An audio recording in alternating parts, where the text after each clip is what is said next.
কয়টা নাগাদ পদযাত্রা শুরু করবে এনসিপি নেতাকর্মীরা জানাবেন আমাদের। ধন্যবাদ লাইবা জান্নাত। আমরা কিন্তু খুলনা সার্কিট হাউসে অবস্থান করছি। এই মুহূর্তে কিন্তু এনসিপি নেতারা এখান থেকে ফরিদপুরের উদ্দেশ্যে রওনা হয়েছে। আমরা যদি একটু দেখাতে চাই যে আসলে ইতিমধ্যে কিন্তু নাহিদ ইসলাম বেরিয়ে গেছেন। অন্যান্য যারা নেতা আছেন, শীর্ষ নেতা আছে, তারা কিন্তু এখনও এখানে অবস্থান করছেন। ইতিমধ্যে পুলিশ সহ অন্যান্য আইনশৃঙ্খলা বাহিনীর কর্মকর্তারা কিন্তু এখানে রয়েছেন। সার্কিট হাউস থেকে এখানে রাতে যারা অবস্থান করছিলেন এর মধ্যে নাহিদ ইসলাম অন্যতম, সার্জিস ছিলেন এখানে। এই দুজনেই এই কেবল একটা মাইক্রোবাস যোগে বেরিয়ে গেছেন। এখন পর্যন্ত কিন্তু অন্যান্য শীর্ষ নেতারা কিন্তু এই সার্কিট হাউসে অবস্থান করছেন। একের পর এক গাড়ি কিন্তু আমরা এখান থেকে বেরিয়ে যেতে দেখছি যে তারা আসলে মূলত যেটা বলছেন যে সেটা আসলে ফরিদপুরের উদ্দেশ্যে তারা যাবেন। একই সাথে খুলনায় কিন্তু যে বিক্ষোভ কর্মসূচি রয়েছে সেটা কিন্তু বিকাল 5টায় অনুষ্ঠিত হবে।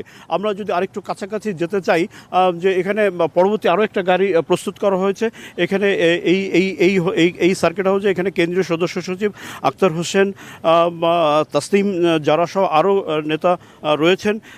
এইখানে আরও একটি গাড়ি প্রস্তুত করা হয়েছে। প্রথম গাড়িতে নাহিদ ইসলাম কিন্তু বেরিয়ে গেছেন, তার সাথে সার্জিস আলম ছিলেন।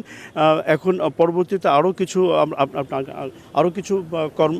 শীর্ষ নেতারা কিন্তু আস্তে আস্তে এই হোটেল মানে সার্কিট হাউস থেকে বের হচ্ছেন। এখানে কিন্তু প্রচণ্ড চারদিকে কিন্তু পুলিশ, র্যাব সহ অন্যান্য আইনশৃঙ্খলা বাহিনী কিন্তু এখানে রয়েছেন। এনসিপির যে পদযাত্রা নিয়ে গতকাল গোপালগঞ্জের যে সহিংসতার ঘটনা ঘটেছিল তারপর থেকে কিন্তু আসলে সারা দেশের মতো খুলনায় উত্তাপ ছড়িয়ে পড়েছে। খুলনায় কিন্তু তাৎক্ষণিকভাবে গতকালে কিন্তু মিছিল হয়েছে, বিক্ষোভ হয়েছে এবং এখান থেকে কিন্তু একটা গাড়ির বহর গোপালগঞ্জের উদ্দেশ্যে রওনাও হয়েছিল।